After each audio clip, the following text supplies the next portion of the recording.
גם הייתה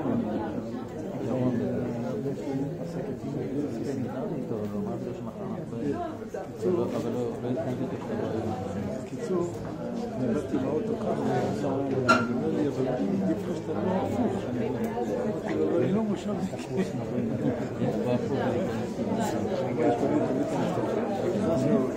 הוא עושה בארוך, הפוך, חבר וזה, כאילו ברגיל, כאילו אין לא צור, אין עגלה, כאילו תוך שנייה הפך לי בחור מאוד מוכשר. יש לי גם נדרש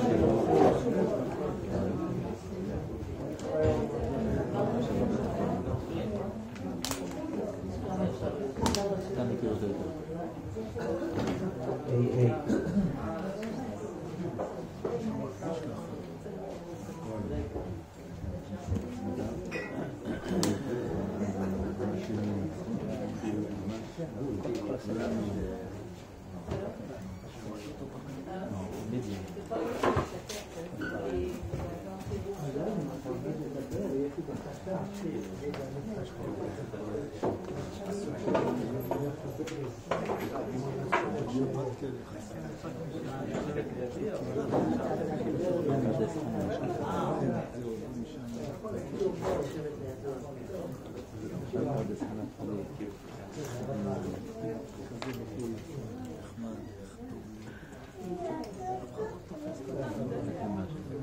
ברור.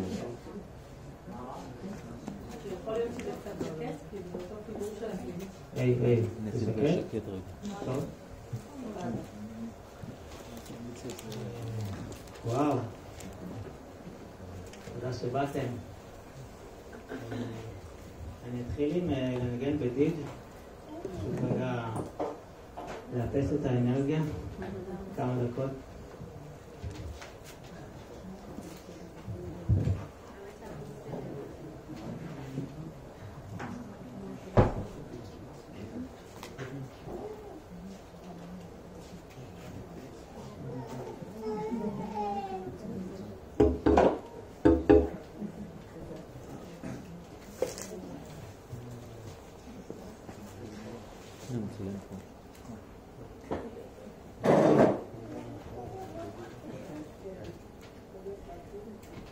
עכשיו אם רוצים לעצום עיניים תוך כדי, אפשר גם לא, מה שמרגיש.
קראתי.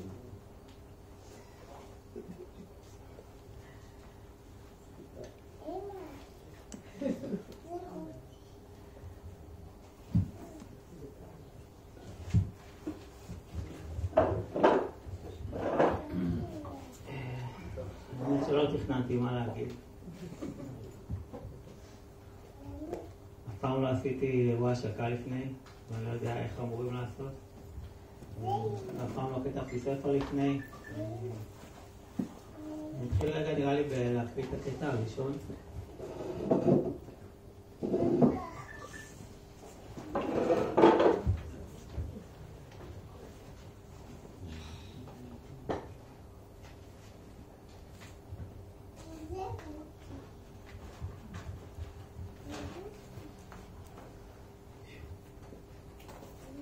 לדעת איך לא להצליח זה אתגר יותר משמעותי ומעניין בשבילי מאשר לדעת איך כן להצליח.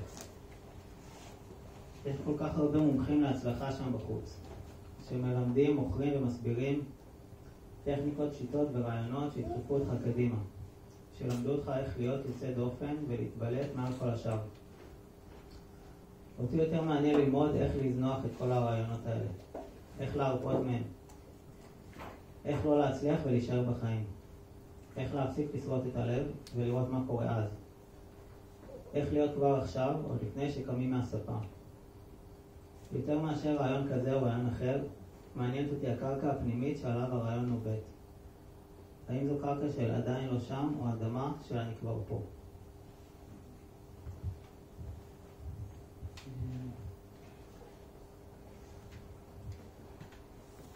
אז שמתי את זה בקטע הראשון של הספר, כי משם בעצם הגיע השם, שעברתי על קטעים ואספתי אותם לתוך ספר. אז כשראיתי את הקטע הזה ופתאום ראיתי את איך לא להצליח, זה כזה מיד התחבר לי בתור כאילו, הנה זה השם של הספר.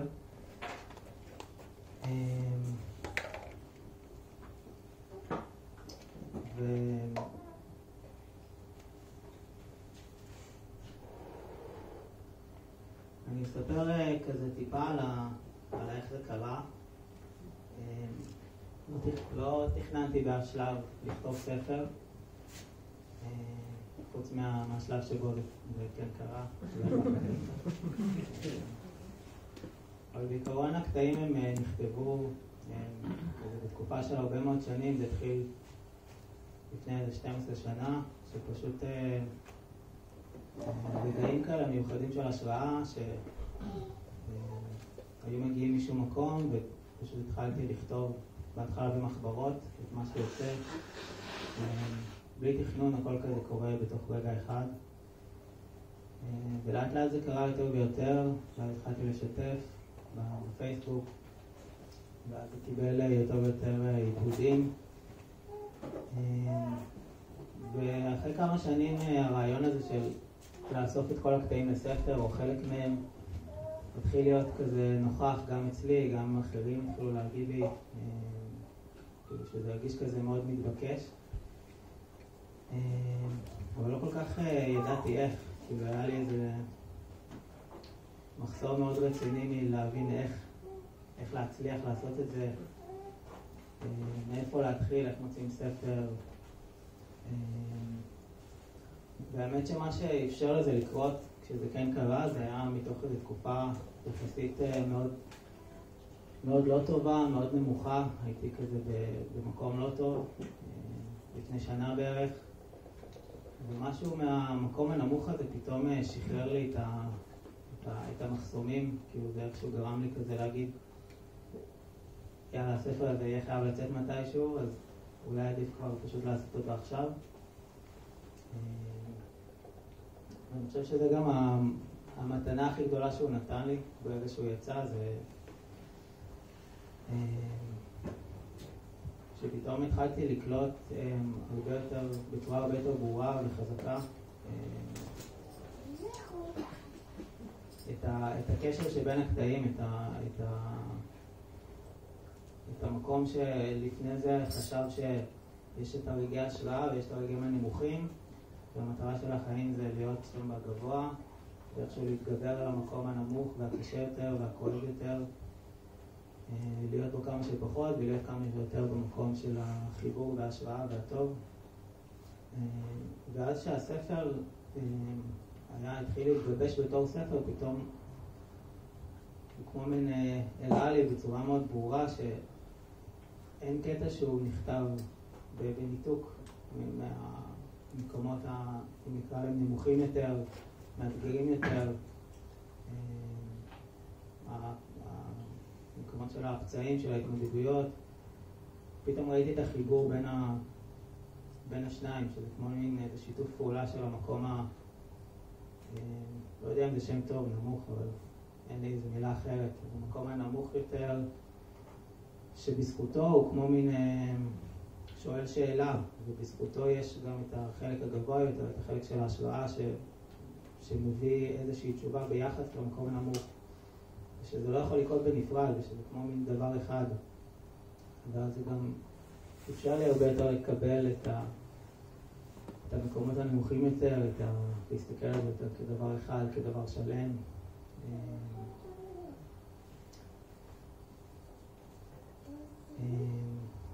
וגם אני יכול להגיד קצת על התהליך שהספר יצא, אז באמת כאילו מה שאפשר לי זה בסוף. מסתבר שיש המון אנשים שמאז שהוצאתי ספר, הרבה מאוד אנשים אומרים לי שהם או רוצים להוציא ספר או כבר כתבו אותו, אבל לא ממש מוציאים אותו. מסתבר שזה ממש איזה קטע כזה.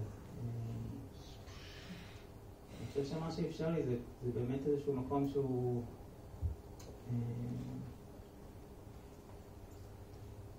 של איזושהי הסכמה שזה לא יהיה מושלם, שזה לא יהיה מדויק. עכשיו אני לקראת הדפסה שנייה, אז כל הזמן מגלה טעויות בתוך הספר, וגם באופן כללי, כאילו נגיד הקטע של איך אני מסדר את הקטעים, או איך בכלל זה אמור להיות, או איך זה נכון. באיזשהו שלב הבנתי שאין לי מושג, ושכאילו אם אני לא פשוט יעשה את זה באיזושהי דרך כלשהי, כאילו פשוט תהיה באיזושהי תנועה ובזרימה, ופשוט בואו נוציא את זה החוצה בלי לחכות למדויק ולמושלם ולנכון. אז פתאום יצא משהו שהוא פשוט נכון כי הוא מה שהוא. וגם זה שיש שם טעויות, דברים פחות מדויקים או על פי איזשהו מדד כלשהו. זה גם חלק מהיופי בעיניי.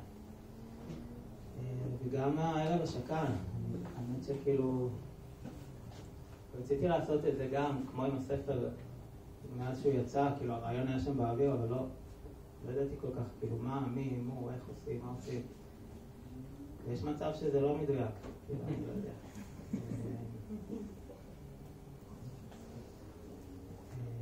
ואז שוב כאילו נזכרתי במקום הזה של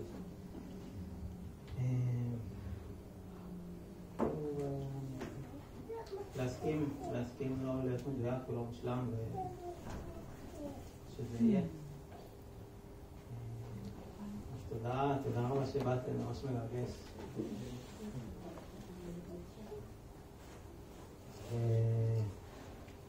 יש פה את שירי אלקבץ הנה אני פה.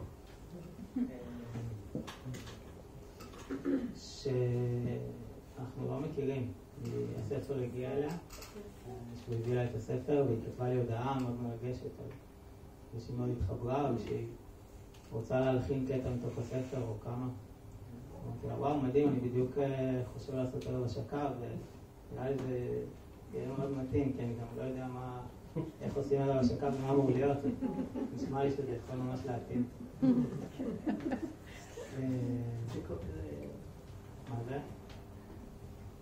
הקונפליקט חשבתי, כאילו, איך אומרים, שיש כאילו שני דברים, כאילו השם של הספר והחוויה הזאת, כי אתה מצליח. כאילו זה ממש, זה הצלחה, כאילו, ואז איך לא להצלח, כאילו, יש איזה, לא יודעת אם הבנת מה אני... מתוך משחרר אותה להצלחה. כאילו מתוך השחרור, אז זה כאילו עכשיו אתה נמצא, אני חובה, כאילו, הרגשות הזאת, שהיא באמת, צריך ללמוד אותה, להיות במקום הזה. מקסים. כן, אז בא לי להגיד גם אני רוצה להגיד משהו. מה זה? כן, אני חושבת אפילו על הגאונים הכי אהובים, אז זה ניסיונות. אנחנו פה במעבדה גדולה, ישראל, פלסטין, הכל במדיעה אחת, זה כימיה. בכימיה אתה עושה הרבה ניסיונות, לפעמים אתה מגיע לתוצאה שהיית רוצה, אתה מצפה שתהיה, ואז אתה אומר, וואו, זה הצלחה, זה בדיוק עולן להשערה שהייתה לי וזה, ולפעמים, עד שאתה מגיע גם, נכשל, והיופי הצלחה, או שקראתי את הכל, אבל קצת לפעמים, זה שאתה, מגניס כי הרבה הוא מצלם אותו. דברים לא יוצאים כאלה, כמו שאת אומרת. אז אולי תזיזי את הכיסא הזה שנייה. השאיפה הזאת היא גם לפרפקציוניזם, זה יכול להתפגל לו. תודה. אני מעדיפה קומדיה. תודה. אז אני אגיד גם שבעצם כן חשבתי על זה שאם יהיה מישהו שירצה בסוף להגיד משהו על הספר, החיבור שלו עם הספר, להקריא קטע או משהו כזה באופן ספונטני, אז נשמח מאוד, אחרי מה שהיה בתכנון, שזה בעצם שירי, גורמנת ואז גם נדב. נתחיל עם שירי.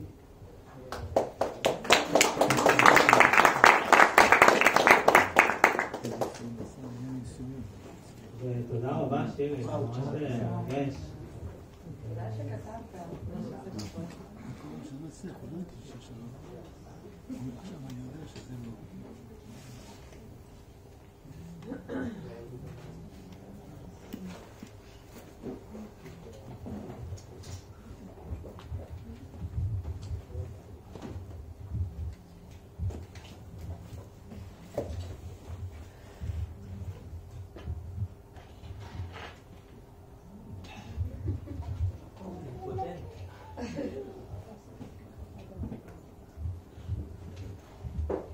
תחזיקו את זה איתי, זה יקרה. כוונה. אז באמת דרך שלי שמסר משירים יעבור אליי זה כזה להפוך אותם למנטרה, להלחין אותם, ובאמת קיבלתי את הספר מתנה ממקום שאני עובדת, שאני מנחה קבוצות בחווה, אני תרפיסטית במוזיקה, וזה פשוט קפץ עליי, ושמתי לב שאני מצטטת אותו המון בטיפולים, ומצלמת לפייסבוק כמעט כל דף. אז כן, רציתי לקחת חלק באומנות הזו, ותודה על הזכות להלחין ולהיות כאן היום. אז אני אשמח שתשאירו איתי.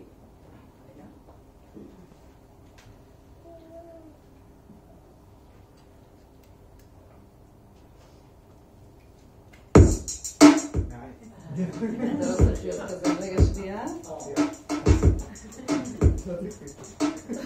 כן, זה מפתיע. אוקיי, סבבה. סליחה, נכבד, זה לא היה צריך לקרות.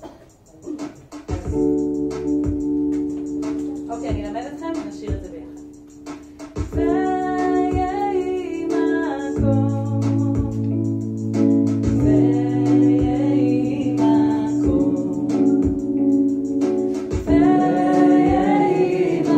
Go.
שצריך למצוא, זה כבר נמצא, הנה אתה פה, המקום שלך בעולם זה משהו לבטל, להרגיש, לחוות, לדעת. כשאתה עסוק בלחפש את מקומך, אתה לא פנוי להיות מי שאתה כבר. כל תשומת הלב מופנית לחיפוש של מה שכבר נמצא, כי הנה אתה פה. זה משגע אותי המיקרופון, סליחה, אני לא יכול לקרות ככה, אם אנחנו כבר בערב של לא להצליח, אז בוא נראה את זה. אוקיי. 2, כי הנה אתה כבר פה. החיפוש אחרי המקום הוא לא באמת חיפוש, אלא ביטוי של חרדה שמספרת שאין לי מקום, אני לא שייך. כשהעיניים נפקחות ומתאפשר לראות שהנה אני פה, תמיד הייתי.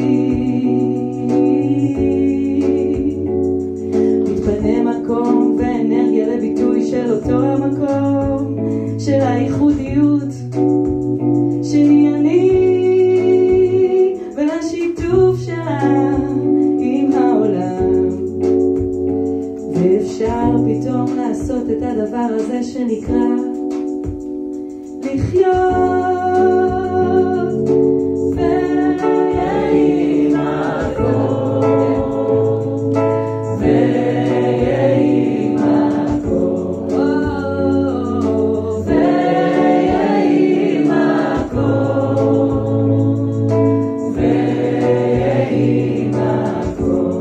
נזרוק קצת בפופקורן, מקום למה? אוקיי? מקום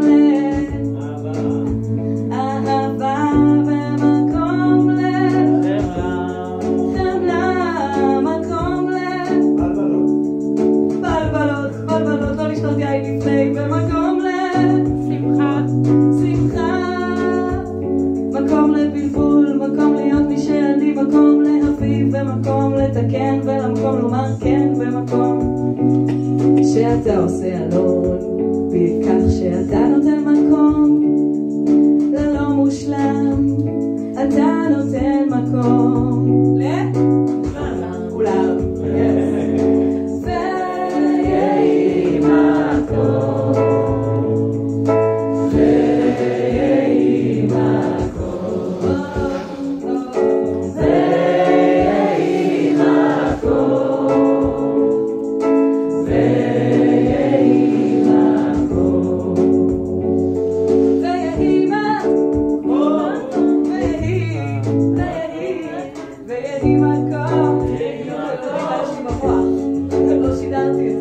ויהי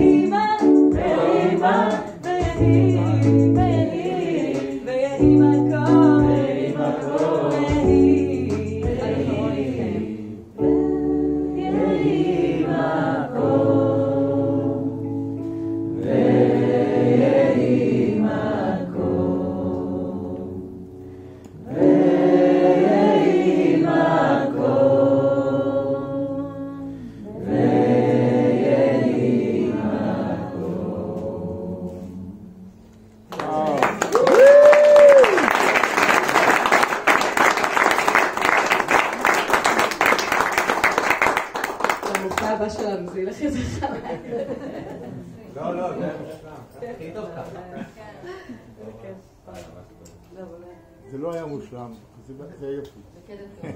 בתור מוזיקאית והייתי מחכה למושלם, יש לי כל כך הרבה קולות בראש, לא ככה פסנתר, לא ככה, כאילו כמה קולות רצו לי עכשיו בראש, וואו, דמיון, וזה כזה ממש, פתאום כזה להרים את העיניים מההסתבכות שלי ולראות אתכם מחייכים, על אף כל הטעויות, זה כזה, זה נותן מקום. אני אעשה עוד שיר? עוד שיר אחד וזהו. אני אשיר שיר לכבוד החורף, שיר על סתיו, שנקרא יפה ומעיק. וכן, זה על ההסכמה להשאיר את העלים שכבר יבשו, לתת להם באמת ליפול ולהיות עירומה, להיות בעירום רגשי מלא. יפה ומעיק הסתיו על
התחלתי להיות גרועה באמת.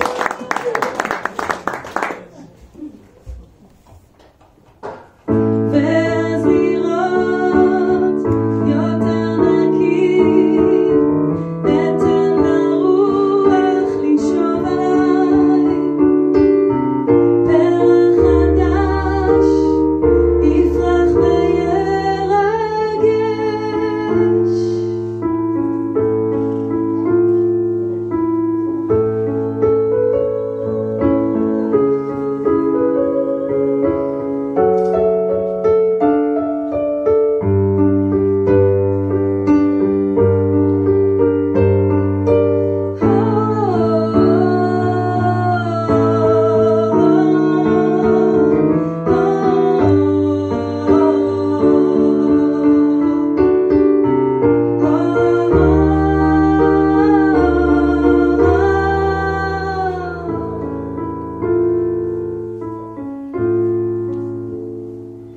יפה ומעיק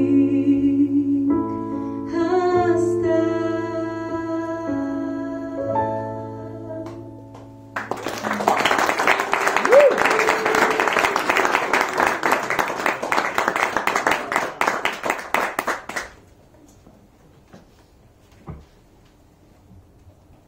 זה הקטע שבו אני בורחת. תודה שירי.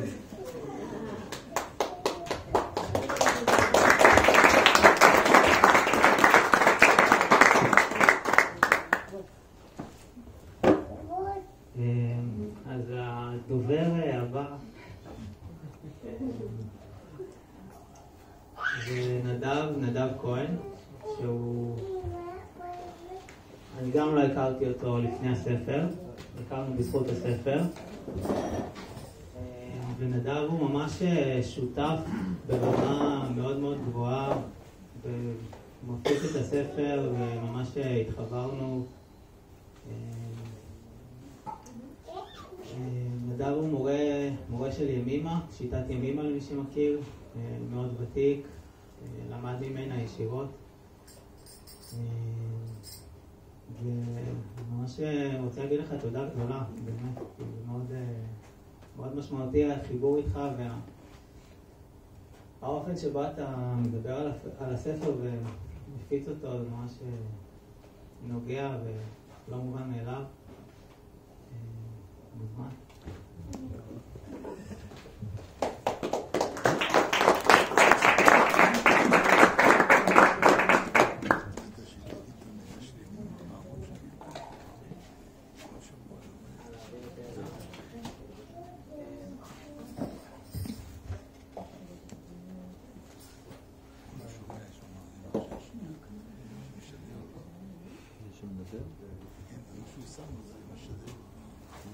אז ערב טוב. קודם כל אני נורא מתרגש. להצליח, לא להצליח, אבל התרגשות עולה. ואני כל כך שמח על הספר הזה, וכל כך מלא הוקרת תודה לאלון על ההוצאה שלו.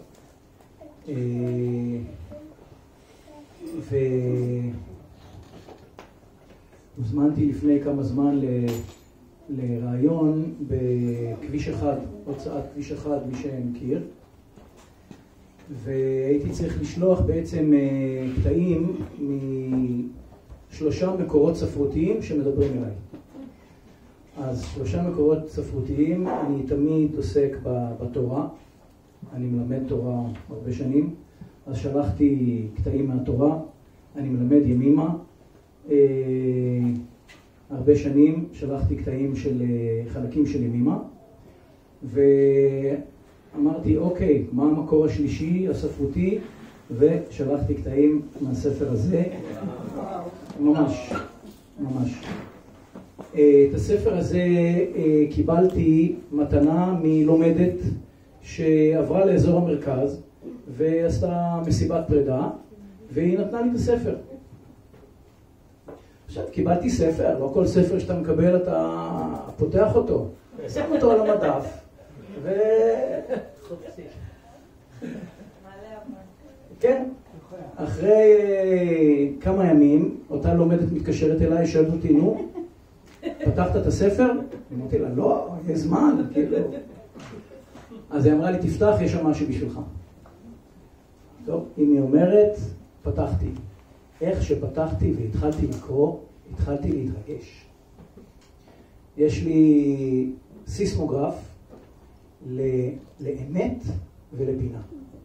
וכל האנטנות שלי התחילו לעמוד, והלב התחיל לשמוח, ואני קורא מחשבה ועוד מחשבה, ואני פשוט אומר, וואו, מי זה הבן אדם שכותב ככה? מי זה הבן אדם שכתב את זה? אני רגיל שהתורה מדייקת, ואני רגיל שימימה מדייקת. אבל לקרוא ספר שוואו, כל מחשבה פשוט מהממת, מרגשת, משמחת, מאפשרת מקום, מרחב, מרגיעה את מערכת העצבים. ואז אמרתי, וואו, אני חייב להכיר את הבן אדם הזה. נכנסתי באינטרנט, חשבתי איזה זקן, בא בימים, סבא, כן? אני רואה איזה צעיר צ'יק. וקראתי שהוא גם מלמד נגינה על דיץ'. אמרתי, יאללה, אני הולך ללמוד אצלו דיץ'. אז ככה נפגשנו דרך הספר, ואחר כך דרך הדיץ', וכבר בנינו דיץ' ביחד, ואני מתחיל ללמוד להוציא צלילים מהדיץ'. אבל באמת, ואני, בחוויה שלי, הספר הזה הוא פשוט ריפוי גדול, גדול, גדול. ממש.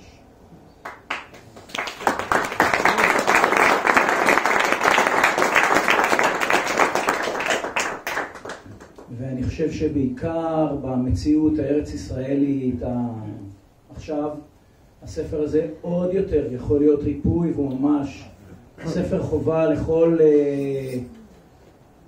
לכל אדם,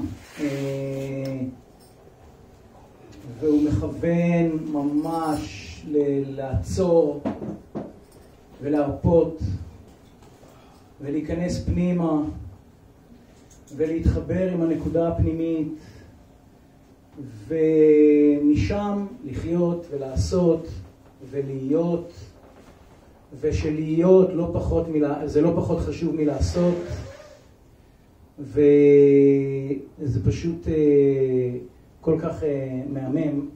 אז בינתיים אני קונה ספרים ומחלק לאנשים שאני מרגיש שזה חובה שיהיה להם הספר. וזהו, מאוד מרגש, מאוד משמח, עד כדי כך שאני אומר שאם הקנון של התנ"ך היה מתחבר עכשיו, הספר הזה היה נכנס לקנון של התנ"ך. ביחד עם קהלת, ביחד עם משלי, לא פחות טוב, לא פחות טוב, ממש. עכשיו, התורה, התנ"ך, כתובים בשפה קצת מסובכת. וימימה כותבת בצורה שצריך לעבוד קשה כדי להבין מה היא אומרת. והספר הזה כתוב בשפה יפה, נדיבה, חמה, אוהבת, מתוך הכרת הטוב, הלא מותנה שיש באדם, מלא רכות, וזה פשוט קסם.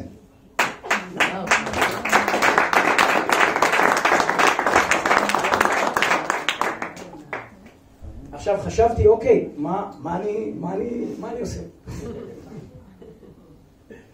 אז אתם רואים, לקחתי חתיכות נייר והכנסתי סימניות. אני אקרא כמה דברים, ואחר כך אני לא אתאפק ואני אלמד חלק של ימימה.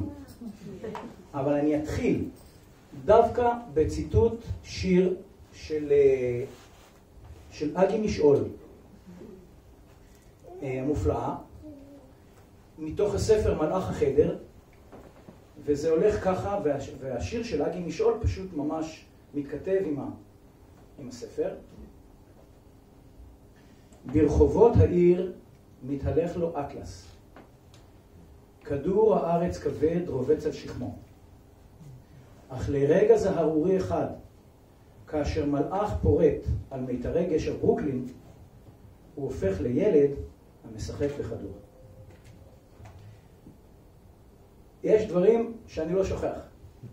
אז השיר הזה הוא פשוט אחד כזה, והוא ממש התכתב לי עם הספר המופלא הזה, שכל מחשבה וכל הבנה פה פשוט מכוונת אותנו להפוך מאטלס שנושא את כדור הארץ על שכמנו, להפוך לילד שמשחק בכדור.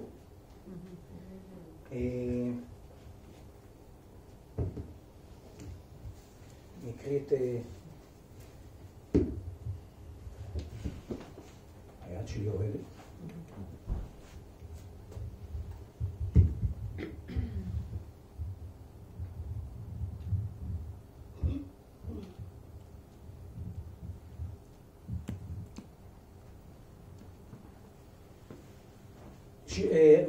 הבנה מספר 12.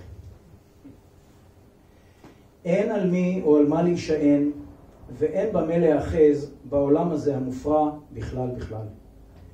אי אפשר להישען על מה שקורה או לא קורה לי ועל מצב הרוח שלי.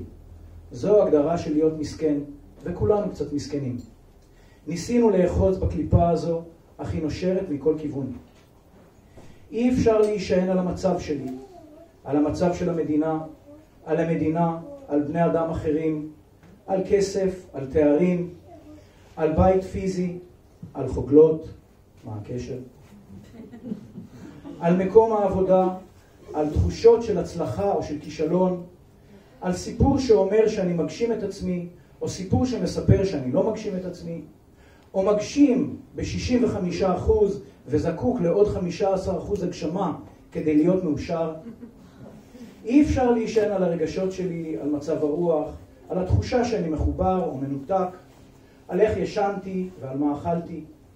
כמובן שגם אי אפשר להאחז בשום דבר שקשור לממסד. אי אפשר להישען על כל אלה. זה פשוט כואב ומאכזב מדי. כמה כואב לגלות שזה פשוט לא עובד ולא יכול לעבוד ולא נועד לעבוד. הדרך היחידה להיות פה בעולם הזה, המשוגע והמופרע, היא למצוא נקודת משען שמגיעה ממקום אחר לגמרי, שלא שייכת לעולם.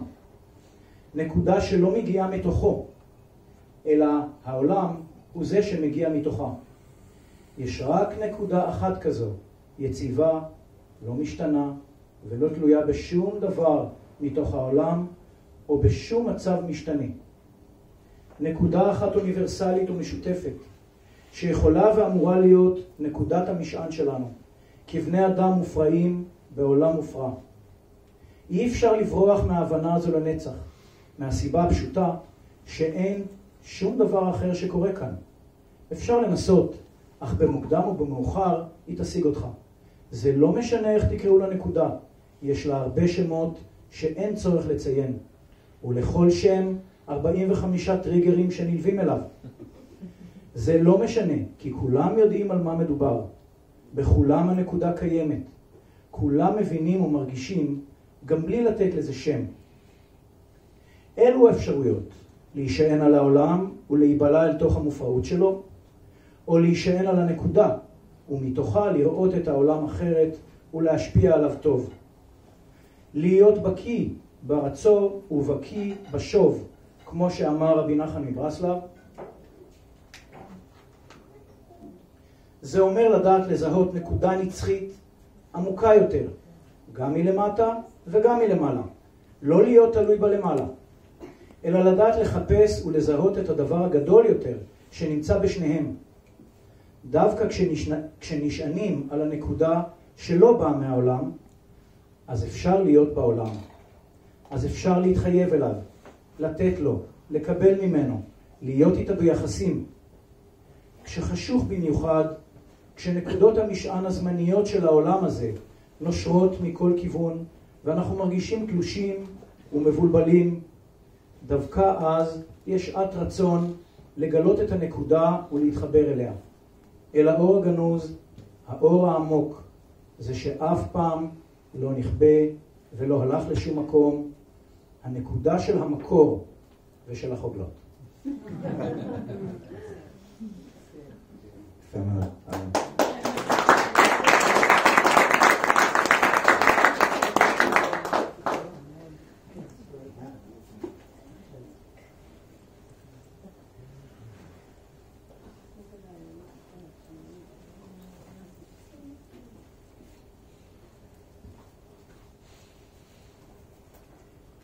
אי אפשר לפתוח את הלב כשהוא סגור. אי אפשר לדעת מה לעשות כשלא יודעים. אי אפשר להיות טובים וחכמים יותר ממה שאנחנו עכשיו ברגע זה. אין כזו אפשרות. כמה משחרר לקלוט שאני לא יכול לנצח את זה. אפשר להפסיק לנסות, גם אם רק לרגע קטן. אני לא יכול לנצח את עצמי. אפילו אם אשתמש בכל הטכניקות החכמות שאי פעם הומצאו, וגם באלה שעוד יומצאו בעתיד. יש דבר קטן ועדין שאפשר לעשות או להפסיק לעשות. יש תחום בחירה שנמצא בשליטתי. שער קטנצ'יק וחמקמק, שדרכו אפשר לעבור למציאות קצת אחרת. הנטייה היא דווקא להתעסק בכל מה שמחוץ לשכבה הקטנה והעדינה הזאת. לנסות לשלוט בכל מה שאי אפשר לשלוט עליו. התחום הקטן והעדין הזה שבשליטתנו, בפשטות, הוא היכולת ללחוש לעצמי בשקט, בפנים. זה בסדר, כל הלא בסדר הזה. כשמשהו בתוכי מסביר ומשכנע בחזרה למה זה בכל זאת לא בסדר, אני יכול ללחוש לו בחזרה גם כל זה, כל מה שאמרת, הבלבול, הקיבוץ, התחושה הלא נעימה, הניתוק, הרצון שיהיה אחרת, כמו אתמול, כל החבילה הזאת היא בסדר. אני לא יכול ולא רוצה להילחם בזה, או לשנות את זה. ניסיתי, זה פשוט לא בשליטתי. היכולת לקבל את זה ככה, לקבל אותי ככה, לסמוך על זה ככה, כבר, דווקא כשסגור, דווקא כשמבלבל. להיפתח למרחב חדש של הקשבה פנימית, ללמוד להקשיב לזה, להסכים לא לדעת מה זה, לבחור לתת אמון בחיים כמו שהם עכשיו, ולא כמו שהם אמורים להיות, ולא כמו שהם היו שלשום, גם ודווקא כשהכל מרגיש הזוי ומוזר. גם ככה שום דבר אחר לא עובד ולא אמור לעבוד. רק כשאני מפסיק לחפש פתרון לבעיה, יש סיכוי שהבעיה תנשור מעצמה.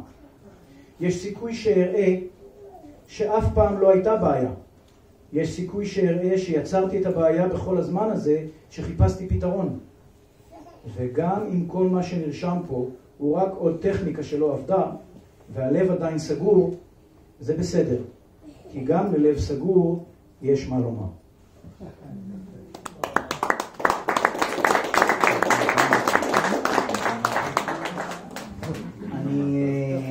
אני עושה... למה כל כך נדלקתי על הספר? אני עושה עבודה עם המון אנשים. גם מלמד קבוצות, וגם עושה עבודה עם אנשים באופן פרטני, וגם עם זוגות, ואני עובד בחווה.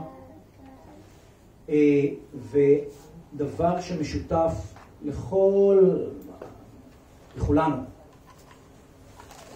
זה המותשות הזאת. העייפות מהמרוץ, העייפות מהמרוץ להצליח, מהלחץ, מהמתח, מההתרוצצות האינסופית הזאת, מהמאמצים, ההבנה שאנחנו מגיעים לדיכאון, לייאוש, לחוסר אונים, כי לשם הקיום מביא אותנו בכדי שנהיה חייבים לנוח.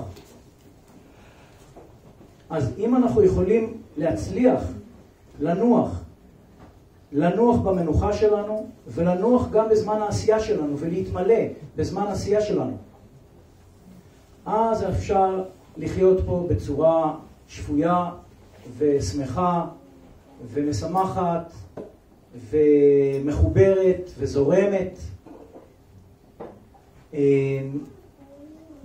בשביל זה צריך לזהות ולהרפות ולהתקרב ולהסכים ולקבל ולהתקרב בחום הלב לקיום שלנו ולאפשר מקום, ולשם הספר האמיץ הזה לוקח אותנו.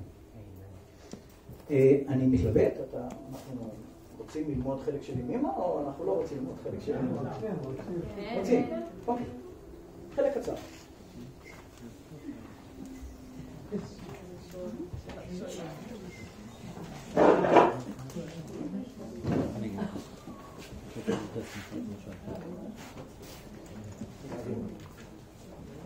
דף לכל אחד. דף לכל אחד.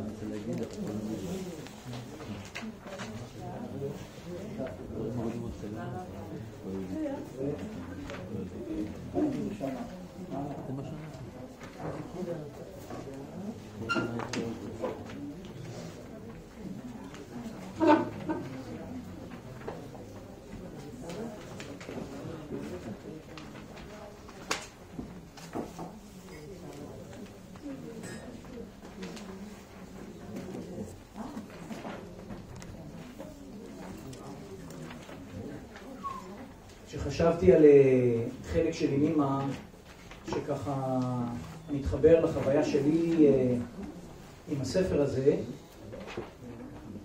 אז החלק הזה עלה לי ככה לפניי, והוא נקרא החזרת השמחה. כי בסופו של דבר זה מה שאנחנו רוצים, להחזיר את השמחה. ולא במאמץ ולא במאבק.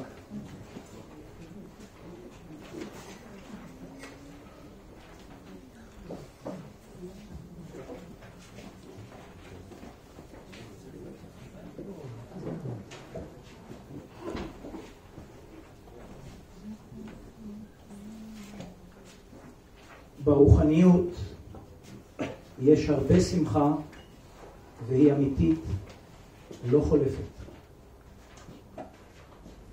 זאת אומרת שהשמחה בעולם הרוח היא איננה מותנית במציאות חיצונית ואיננה מותנית בשום מצב או מצב רוח או וכו' וכו'. היא פשוט שמחה של קיום שיושבת על 3 הבנות שהן מחוץ לעולם. זה מבנה בינתי כזה. ההבנה הראשונה היא הכרת הטוב הלא מותנה שמתקיימת באדם. שבאדם תמונה טוביות שהיא כל הזמן פועלת ועובדת, ואפשר לבדוק ולראות שבכל דבר שאנחנו עושים, בבסיס העשייה שלנו, בבסיס אי העשייה שלנו, פועלת הטוביות הזאת. לא תמיד זה עובד, ולא תמיד זה מצליח, ולא תמיד זה, לפעמים אנחנו פוגעים, או לפעמים אנחנו שוגים וטועים, אבל בבסיס תמיד נמצאת הטוביות הזאת, והיא הבסיס של הקיום שלנו. ההבנה השנייה היא הבנת הזכות לקיומנו, שהיא איננה מותנית בדבר, והיא איננה מותנית לא בהצלחות ולא בכישלונות, ולא בתוצאות העשייה שלנו, ולא בגדול וקטן, ולא בחזק וחלש, ולא בשום דבר. הזכות לקיומנו איננה מותנית בדבר, מפני שאנחנו בעצם ברואים נפלאים, אנחנו בריאה מופלאה של בורא עולם. זאת אומרת, לא אנחנו בראנו את עצמנו. אנחנו בריאה מופלאה של הבריאה הזאת, של בורא עולם. וההבנה השלישית, שהיא האבן השלישית במבנה הזה, הלא מותנה, זה הבנת מקומי, שמקומי נמצא תמיד, אין צורך להיאבק עליו. ומתוך זה אנחנו יכולים להבין שכשאנחנו לא בחיבור על מקומנו, בעצם אנחנו במאבק. זאת אומרת, ההבנה שכל מאבק הוא מאבק על מקום. אז בכל רגע שאנחנו לא מחוברים לאותה נקודה של המקור, אנחנו בעצם במאבק. מפני שאנחנו לא מחוברים עם הבריאה ואנחנו לא מחוברים עם בורא עולם. ההבנה הרוחנית מבינה שאנחנו חלק ממערכת הרבה יותר גדולה מאיתנו, ואנחנו חלק אורגני מכל המערכת הזאת, ואנחנו לא יכולים להיפרד מהדבר הזה. וכשאנחנו מבינים את זה, ההבנה הזאת מאפשרת שמחה והיא אמיתית, לא חולפת, מפני שהיא איננה מותנית בדבר. מעצם הקיום הפנימי, על בסיס הכוח שמתעורר, יש את השמחה. השמחה היא מהאור המתיישב. יש את החיות, את כוח היש שבתוכך, שבתוכך. בכוחו ותנועתו וזרימתו בתוך עורקייך, עורקיך. זה נותן לך שמחה של קיום. ושמחה שאת לא חושבת עליה, והיא מקיימת אותך. מה שבאור וטהור לא יכול להפחיד אותך. מה שלא באור ובצל יכול להיות עצוב וגם מפחיד אותך.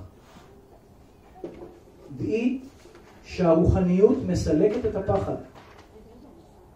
כי כוח הקיום מפרק את הפחד בפני הקיום. פחד זה של הנפש בירידתה, בעוד שאת מקבלת כלים לעלייתה של הנפש. ימימה אומרת, אין פחד בפני החיים כאשר יש חיים. זאת אומרת, בזמן של חיבור וזרימה, אין פחד בפני החיים. זאת אומרת, הפחד בפני החיים הוא לא קשור למציאות חיצונית כזאת או אחרת, אלא הוא רק ביטוי של היותנו לא מחוברים עם המערכת הגדולה מאיתנו. היותנו לא על מקומנו. כשאנחנו לא על מקומנו, מתחיל פחד ומתחיל מאבק. ברוחניות הנלמדת כאן יש דגש על התקרבותך באמת. זאת אומרת, האמת הפנימית שלך יודעת מה טוב לך, יודעת את הטוב שתקבלי. את תביני את ההבנות מתוך התקרבות באמת פנימית, כי אז מפנימיותך העמוקה תדעי שזה כך ויהיה לך טוב. השקרי מפחיד, הטהור לא מפחיד. יש פה הבנה שאלון כתב בספר שנקרא סיפורים. כל סיפור שמחליש אותך הוא שקר. כל סיפור שמחזק אותך הוא אמת. פשוט כך. וזה נכון ב100%.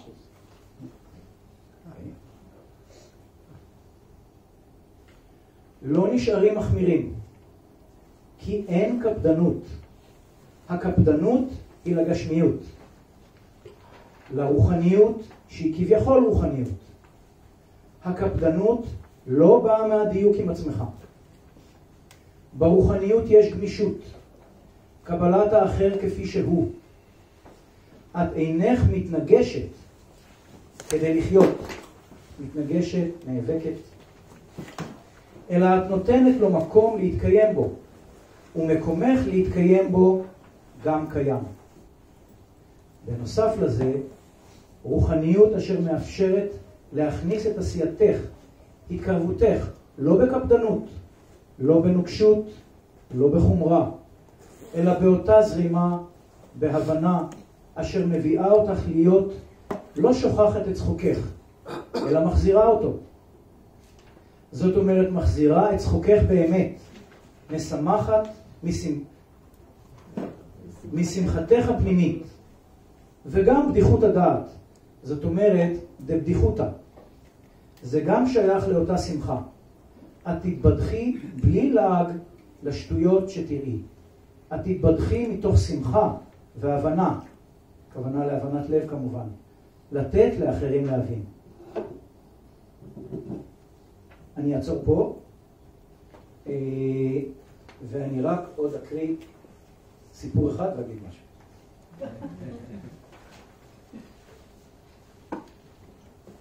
דרך אגב, אם יש שאלות, אז מוזמנים כמובן.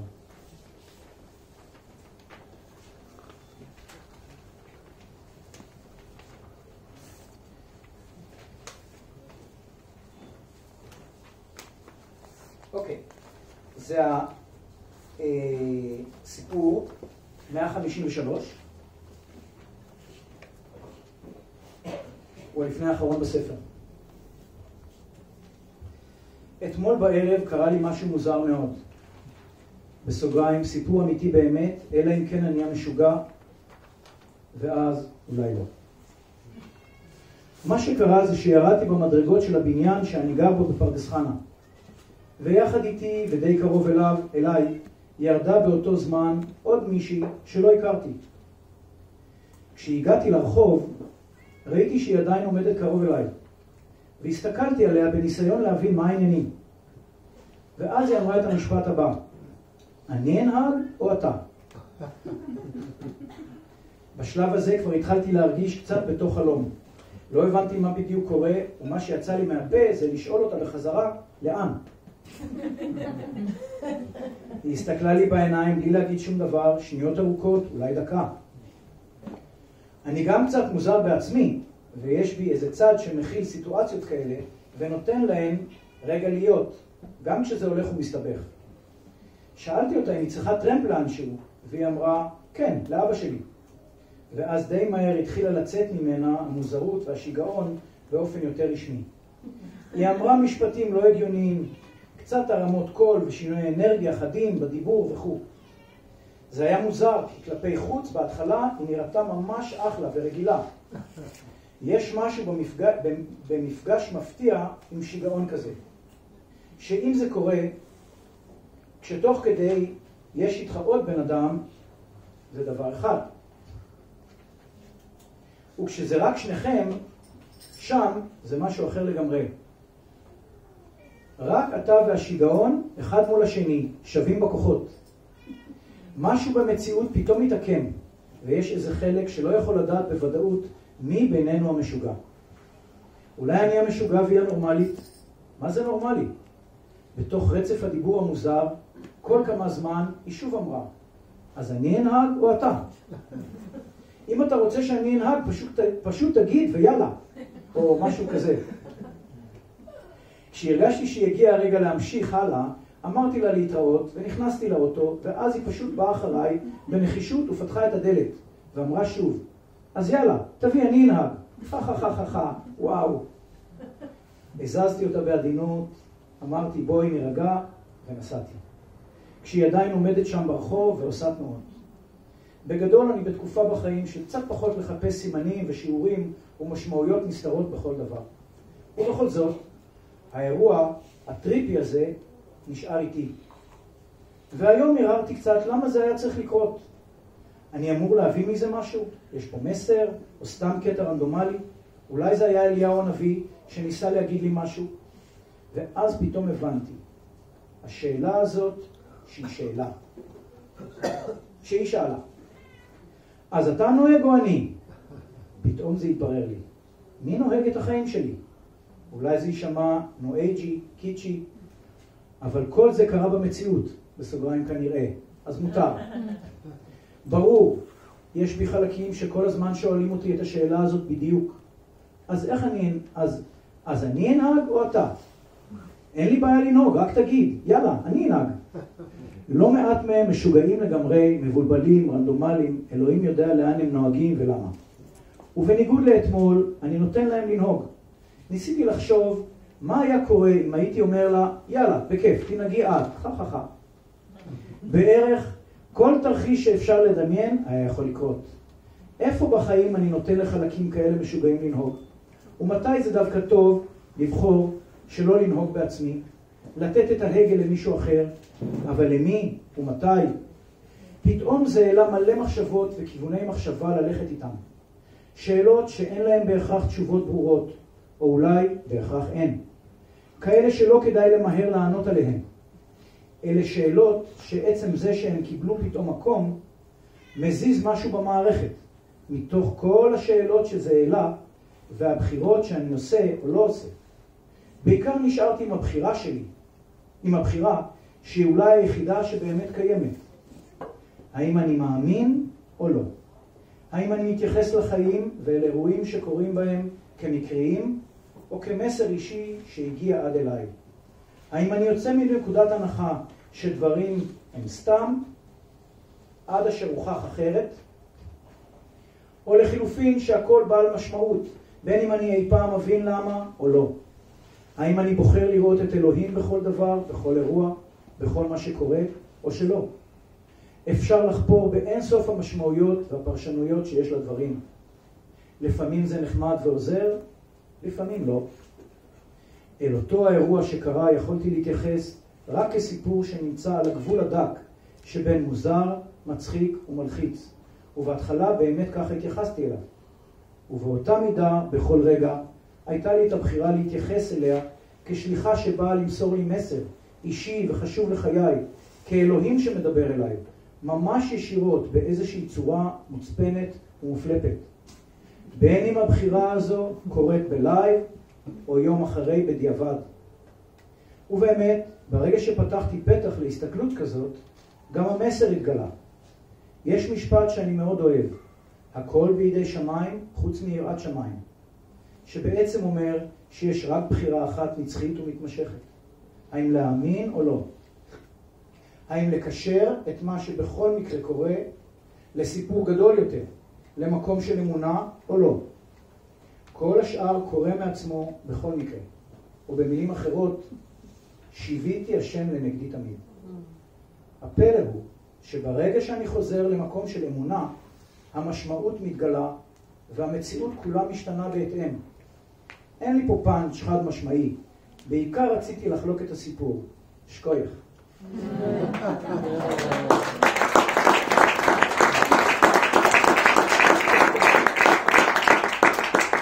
אני אגיד שכשקראתי את הסיפור הזה, איך שזה נגע בי, זה באמת השאלה מי נוהג. ואצלי זה עלה, מי מחזיק את ההגה? אני או עצמי, הקיום שלי? אני או הקיום שלי? וזאת שאלה מהממת. אני הולך לעסוק בה עוד הרבה זמן. תודה רבה.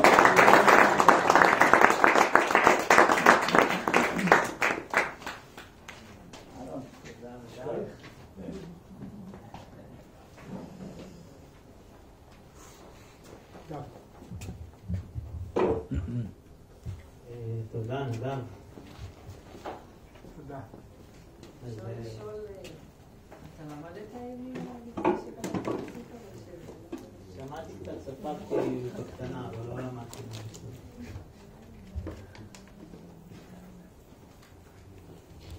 תודה, נדב. שמחה גדולה, תודה לך. בעיקרון נגמר הלו"ז הרשמי. פעם הטקס. אם יש מישהו שרוצה להגיד משהו או לשאול משהו או משהו בקטע לא רשמי, אז אפשר? אני רוצה. קודם משהו על חוגלות? על חוגלות? אם היה לי הייתי אומר.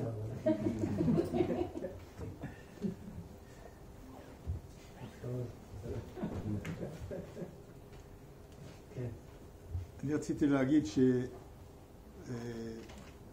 שדווקא היום קפצתי פתאום בתובנה שלא להצליח זה לא כישלון. זאת אומרת, כמו אומרים, לא להצליח זה כישלון, זה בטבעיות. פתאום קראתי שזה לא נכון. לא להצליח זה לא כישלון. זה סוג אחר של הצלחה.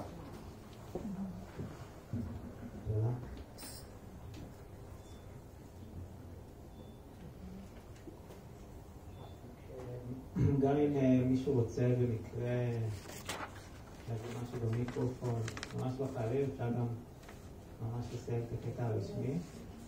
אבל אם במקרה שזה מישהו שבא לו, אז תודה רבה. ממש תודה שבאתם, אפשר להישאר. תודה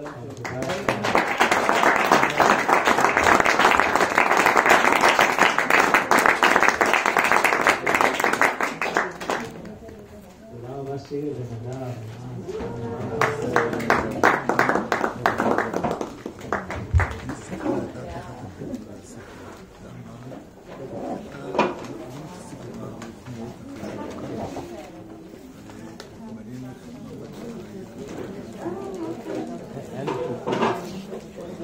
שהייתי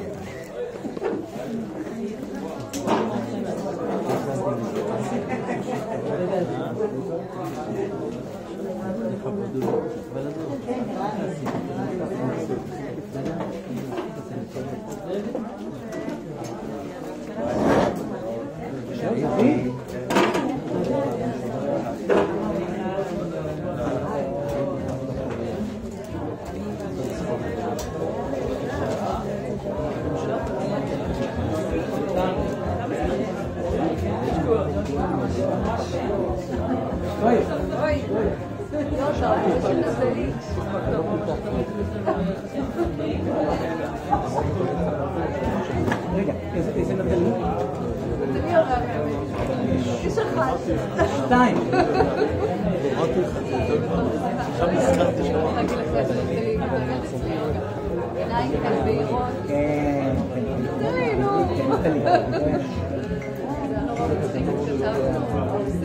רגע, רוני. את מלמדת יוגה?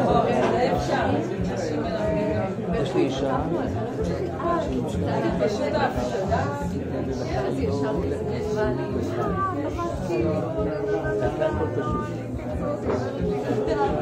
עכשיו צילמתי לה.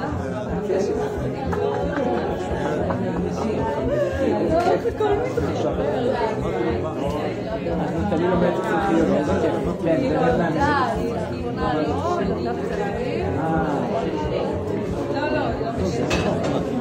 אבא צריך להיות כאלה שם. אני מלמד במעגן מיכאל, קבוצה של בנות, קבוצה של בנים. אני מלמד בעופר, קבוצה של בנות, שם נענות אני ללמד.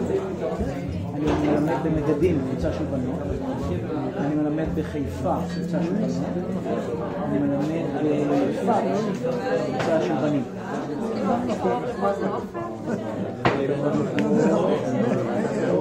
אני לא יודע, מאיפה אני יודע מה, אני פגשתי אותו פעם. אף אחד לא פגשתי כל המצאה של אנשים.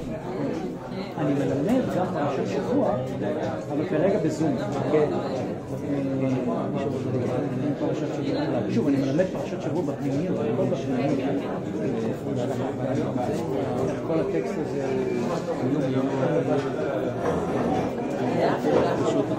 אבל לא, ונחמד להכיר. כן, בדיוק. היה משגע. משגע. ממש. מאמן. אני שתה את זה. אני לא חושבת שזה יושיב.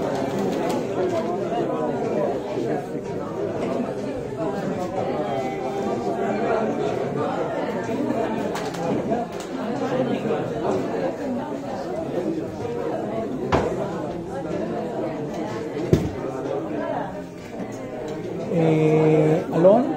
איפה אלון? אלון? אלון? אפשר להפסיק את הצילום?